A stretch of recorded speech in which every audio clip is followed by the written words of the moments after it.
Castro. El economista Dávalos es director del Foro de Economía Alternativa y Heterodoxa. Le damos la bienvenida a Un Café con JJ y le consulté. ¿Qué tal, Pablo? ¿Me escucha? Perfectamente. Muchas gracias. Jimmy, muchas gracias por la invitación. Un saludo muy cordial. Pablo, 4.000 millones de dólares nos va a prestar el Fondo Monetario, pero yo he leído a otros expertos en temas económicos, como por ejemplo Marco Flores, que nos dice que entre el 2024 y el 2027 Ecuador tiene que pagarle al FMI nada menos 5.500 y más millones de dólares. ¿Es exacto esto? ¿Así está el nivel de endeudamiento con el FMI? Sí, te indico las cifras. Tengo aquí justamente las cifras de la deuda, sobre todo la deuda multilateral como se la conoce. En el año 2018 teníamos cero dólares con el Fondo Monetario Internacional. Al año 2019 subimos a 1.400, en el año 2020 a 4.149, en el año 2021 a 6.849, en el año 2022 8.113 millones, en el año 2023 7.900 millones y ahora tendríamos una deuda aproximada con el Fondo Monetario de 12.000 millones de dólares, ¿no? Que es exactamente la mitad de la deuda multilateral. En la deuda multilateral está el BID, la CAF, el Banco Mundial, entre otras instituciones. Entonces, en pocos años hemos pasado de 0 dólares a cerca de 12.000 millones de dólares. Y contrariamente a lo que se cree que el Fondo Monetario es un crédito barato en tasas de interés, pero es un crédito caro en costos de transacción. Entonces, por una parte. Y por otra parte, siempre el crédito del Fondo Monetario está vinculado a lo que se denominan condicionalidades. Y esas condicionalidades se establecen en algo que se conoce con el nombre de un programa de consolidación fiscal y de reformas estructurales, a diferencia de otros créditos que están atados en el caso del BID, en el caso de la CAF, a proyectos productivos concretos, qué sé yo, una carretera, un puente, etcétera. En el caso del Fondo Monetario están vinculados a un programa que condiciona la política económica a metas específicas establecidas por el Fondo Monetario Internacional. Pablo, ¿y se conocen cuáles son esas condiciones de lo que antes llamábamos carta de intención de este préstamo? Sí, se conocen. Efectivamente, el Ecuador, este sería el tercer acuerdo con el Fondo Monetario Internacional. El primer acuerdo se firmó en marzo del año 2019 por 4.200 millones de dólares. Lo firmó Lenín Moreno, pero ese acuerdo no pudo terminarse producto de las movilizaciones sociales de octubre de ese año y producto que la Asamblea Nacional ese mismo año le negó un paquete de reformas a Lenín Moreno. Entonces, ¿qué hizo Lenín Moreno? Lenín Moreno llevó adelante un conjunto de leyes, entre ellas la ley de ordenamiento de las finanzas públicas, para poder acercarse nuevamente al Fondo Monetario. Recuerda que en marzo del año 2020, en la pandemia, estuvimos muy cerca del default. El riesgo país llegó a 6.000 puntos. Ante esa circunstancia, Lenín Moreno consideró que había que firmar nuevamente un acuerdo con el Fondo Monetario y suscribe un acuerdo por 6.500 millones de dólares en octubre del año 2020. Ese acuerdo se termina, ese acuerdo es el único acuerdo de todos los acuerdos que ha suscrito el Ecuador con el Fondo Monetario desde el 80, sobre todo, el único acuerdo que se termina en diciembre del año 2021. Y ahora este sería el tercer acuerdo. Entonces hay tres, uno de 4.200 con Lenín Moreno, otro de 6.500 con Guillermo Lasso y ahora uno de 4.000 millones con Daniel Noboa. Y en todos los casos hay programas de consolidación económica con metas de cumplimiento para ese programa de consolidación económica. ¿Qué significa ese programa? Significa que hay una especie de austeridad del Estado, que el Estado no puede gastar más allá de lo establecido con el Fondo Monetario. ¿Qué significa? Que el presupuesto del Estado primero pasa por el staff del Fondo Monetario y luego pasa a la Asamblea Nacional. Y el staff revisa que el gobierno haya, si tú quieres, cumplido con las metas. ¿Cuáles son esas metas? Crecimiento del gasto público, Esas metas están asociadas a que dentro del gasto público hay variables de ajuste. En este caso, la variable de ajuste desde el año 2019 hasta este año ha sido la variable de inversión. Por eso pasamos de alrededor de unos 8 a 9 mil millones anuales de dólares en inversión pública, pasamos a 600 millones de dólares en inversión pública. Claro. Otra variable de ajuste es el gasto en personal. Por eso vienen los despidos, viene la supresión de programas, etcétera, porque está atado al cumplimiento de las recetas del Fondo Monetario. Ahora dime, Pablo, ¿es cierto, como se ha comentado, que gran parte de este préstamo vamos a tener que reservarlo para pagarle al propio Fondo Monetario? Sí, este crédito, de acuerdo al convenio constitutivo del Fondo Monetario Internacional, este crédito no puede ir a inversión, está prohibido ir a inversión. El Fondo Monetario te presta para balanza de pagos. Si el país necesita créditos para inversión, entonces el Fondo Monetario lo deriva directamente hacia el Banco Mundial, porque el Banco Mundial tiene la arquitectura, tiene los técnicos, no tiene, si tú quieres, la experiencia y la trayectoria para generar créditos de inversión productiva. Los créditos del Fondo Monetario solamente van para apoyo presupuestario directo y para balanza de pagos. No pueden ir bajo ninguna circunstancia, porque no está permitido por el Fondo Monetario, a proyectos de inversión. Entonces, pensar que con eso se va a reactivar el aparato productivo es ingenuo, por así decirlo, porque no se conoce cómo está constituido el Fondo Monetario. Pero resulta que, de acuerdo al artículo 126 del Código Orgánico de Planificación y Finanzas Públicas y de acuerdo al artículo 128 también del Código Orgánico de Finanzas Públicas y al artículo 79, está prohibido recibir créditos para apoyo fiscal directo. La ley, en el caso del Ecuador, establece que no se puede el país endeudar para gasto corriente. O sea, está prohibido eso, ¿no? Entonces aquí tienes una doble prohibición. Primero, que el Fondo Monetario te prohíbe utilizar los recursos para proyectos de inversión.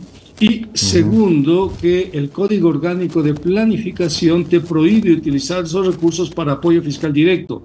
Si un ministro decide utilizar los recursos del Fondo Monetario para pagar sueldos, salarios, atrasos a los GAD, etcétera, no, ese ministro corre el riesgo de ser señalado por la Contraloría General del Estado y que ese gasto sea considerado peculado. ¿Por qué es peculado? Porque es una mala utilización del crédito, es un incumplimiento al artículo, como te había dicho, 126 del Código Orgánico de Planificación y Finanzas Públicas, ¿no? ¿Qué tiene que hacer el ministro de Finanzas? No puede pagar a los proveedores impagos del Estado, no puede pagar a los gobiernos autónomos descentralizados, no puede pagar la deuda al IES, por ejemplo, no lo puede hacer. Y si lo hace, es peculado. Pero Pablo, ¿para qué sirve la plata? ¿Para qué sirve esa plata entonces? Tiene que depositarlo en reservas internacionales para fortalecer las posiciones de reservas y desde reservas internacionales realizar pagos al extranjero. Ese es el uso que se da a los créditos del Fondo Monetario a nivel mundial, a escala mundial.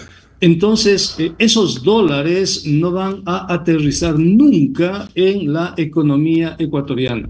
Con ese dinero vamos a pagarle al Fondo Monetario Internacional, vamos a pagarle al BID, vamos a pagar la CAP y vamos a pagar básicamente los bonos que renegoció ya y toca pagar ahora las amortizaciones que renegoció Lenín Moreno. Entonces, mira, es lo que dice la ley. O sea, no tiene nada que ver, Jimmy, que uno sea de izquierda, centro, derecho, tiene absolutamente nada que ver, son cuestiones absolutamente técnicas, ¿no? De acuerdo al artículo 4 del convenio constitutivo, el Fondo Monetario le sugiere, en este caso, la aplicación de un programa de ajuste al país o programa de consolidación. Y de acuerdo a la ley ecuatoriana, el Ecuador no puede destinar esos recursos bajo ninguna circunstancia para gasto corriente, es decir, para créditos fiscales o de apoyo fiscal directo. Pablo, brevemente, antes de darle paso a Omar, o sea que eso explica por qué cuando el Fondo Monetario inyecta dinero a una economía suben los bonos, porque la plata del fondo es para pagar a los tenedores de bonos. Está bonita la cosa. Omar, siga. Economista, buen día. Omar Jaén, saludo. ¿Cómo está? Gracias por su tiempo. Economista, yo siento que ya a estas alturas ya está suscrito. Esto prácticamente ya nomás sería completar con ciertos protocolos. Y va a ir, va a ir. La pregunta es, ¿qué se nos viene para los ciudadanos? Más allá de lo macro, más allá de del mercado de bonos, ¿qué se nos viene para el pueblo ecuatoriano? Siempre se habla sobre las cartas de intención, las cuestiones a las que el Estado se ata para poder recibir estos fondos. Tengo mi duda, ¿tú crees que la pregunta del trabajo por horas, que se planteó ya hace algunos meses y que fue rechazada hace 2 semanas por el pueblo ecuatoriano en las urnas, está vinculado al tema del Fondo Monetario? Definitivamente. Estuvo vinculada en la carta de intención o en el programa de consolidación del año 2019. Había un capítulo en la carta de intención sobre flexibilización laboral. Se repite este capítulo en la carta de intención del año 2019-2020 también. Y también se repite en esta nueva carta de inflexión. Para el Fondo Monetario es condición sine qua non, es decir, sin la cual no se puede realizar el condicionamiento al país. Es decir, el trabajo por horas va, porque está ya en la carta de intención. Y no solo está el trabajo por horas en la carta de intención. En la carta de intención, la que acaban de firmar, también está la eliminación del subsidio a los combustibles, ¿no?, a precios internacionales. Es decir, el gobierno de Daniel Noboa va a eliminar el subsidio de los combustibles, o sea, quiérase o no se quiera. O sea, lo va a hacer con o sin acuerdos con los movimientos sociales, entre ellos la CONAIE. También, curiosamente, añaden esta vez las negociaciones para la liberalización y desregulación de los fondos de la seguridad social. Eso significa sobre todo que el fondo IBM, que es el que han estado trabajando, IBM significa invalidez, vejez y muerte, y el fondo de cesantía, que son los más importantes de la seguridad social, pasen a un nuevo tratamiento, pasen a las administradoras privadas de fondos de pensiones. Viene también, es algo nuevo también, como variable de ajuste ahora vienen los gobiernos autónomos descentralizados. ¿Por qué el Fondo Monetario no los había utilizado como variable de ajuste? Por el estatuto de autonomía que tienen los gobiernos autónomos descentralizados. Eso está en el artículo 238 de la Constitución. Pero con los cambios que hizo Lenín Moreno les quita la autonomía a los GAT porque les introducen algo que se llama sector público no financiero. Ahora, al formar parte del sector público no financiero, se vienen más reglas, más controles a los gobiernos autónomos centralizados que se convierten en la nueva variable de ajuste del Fondo Monetario Internacional. Se vienen más reducciones del Estado, más despidos, por supuesto. Se viene, tú quieres, menor inversión. De lo poco que había en inversión pública, se viene menor inversión pública y un agresivo programa de privatizaciones bajo la figura de las alianzas público-privadas. Eso es lo que está en la nueva carta de intención, estimado Omar. Perfecto. Entonces, ¿usted cree que lo inmediato será, a ver, porque ya el trabajo por horas tendría que ser un planteamiento en la asamblea tipo enmienda, que se necesitarían 92 votos, o llevarlo nuevamente a las urnas? No hay una posibilidad distinta. Lo estábamos conversando con Héctor Guanapatín el viernes pasado, ex viceministro de Trabajo, pero lo que sí parece que ya es inevitable y lo inmediato es lo de la eliminación de los subsidios a los combustibles. Es inevitable y es inmediato. O sea, eso es cuestión de meses o semanas, ¿no? Sí, días o semanas máximo. Viene eso, ¿no? Con la consabida conflictividad social que eso implica. Es decir, estamos hablando de que la gasolina extra, que está en alrededor de 2.45, 2.46, subiría alrededor de unos 3.25 a 3.50, y el diésel subiría a 3 más o menos. Ese sería el primer paso de... Pero supongo que habría focalización para el tema de transporte, suponemos, ¿no?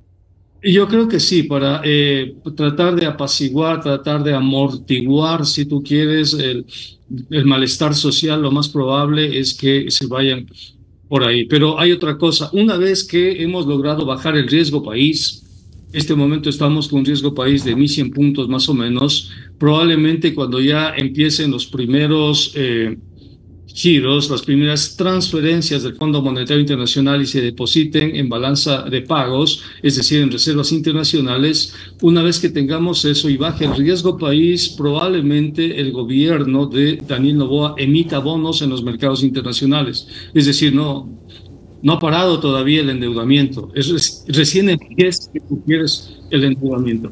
Iríamos a una emisión de bonos en los mercados porque con un riesgo país ya debajo de 1000 puntos, entonces el país puede retornar a los mercados financieros internacionales. Entonces, lo más probable, lo más seguro es que de aquí a unos meses Noboa haga una emisión de bonos en los mercados internacionales.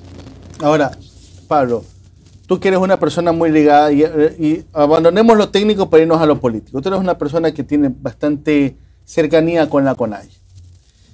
Si se da lo de los combustibles, tú hablabas sobre este conflicto social y político que sería hasta normal. El punto es que desde el gobierno se va a venir con la línea discursiva de decir, a ver, este tema de los subsidios a los combustibles es insostenible. Hay discrepancias y diferencias sobre cuántos millones de dólares es al fin y al cabo, pero es igual, hay plata por medio para el tema de los subsidios a los combustibles. Va a salir la línea discursiva diciendo nosotros no podemos seguir manteniendo que un tipo que tiene una Ford 150 no le podemos seguir subsidiando el combustible, o que tiene un vehículo, un auto, no le podemos, bueno, sí, porque la F-150 utiliza Super y esa está liberada, pero por ejemplo los que utilizan Eco, que es en su mayoría clase media, ojo con eso, va a decir no se puede sostener eso.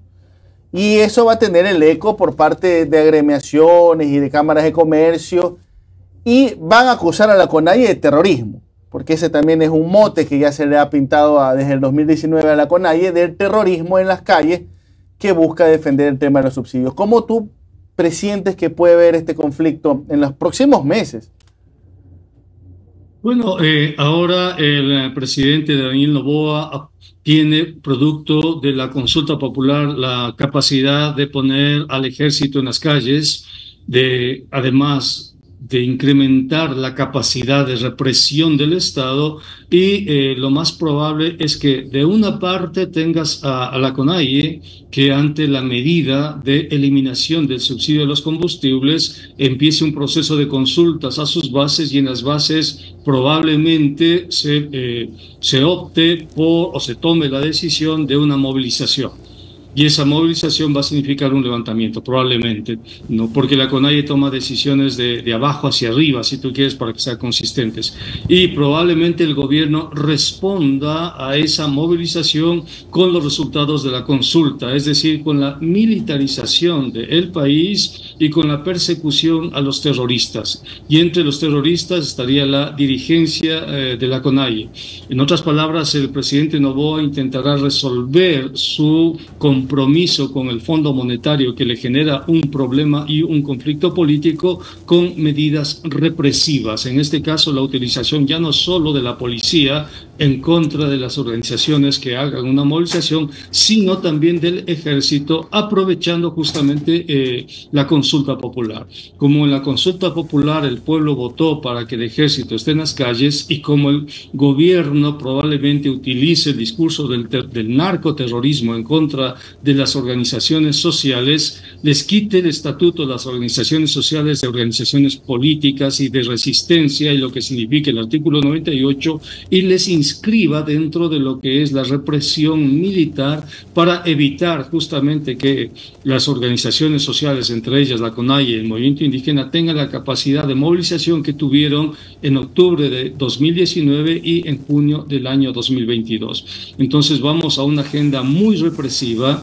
¿no? Si tú quieres, para tratar de controlar y tratar de llevar adelante este acuerdo con el Fondo Monetario Internacional.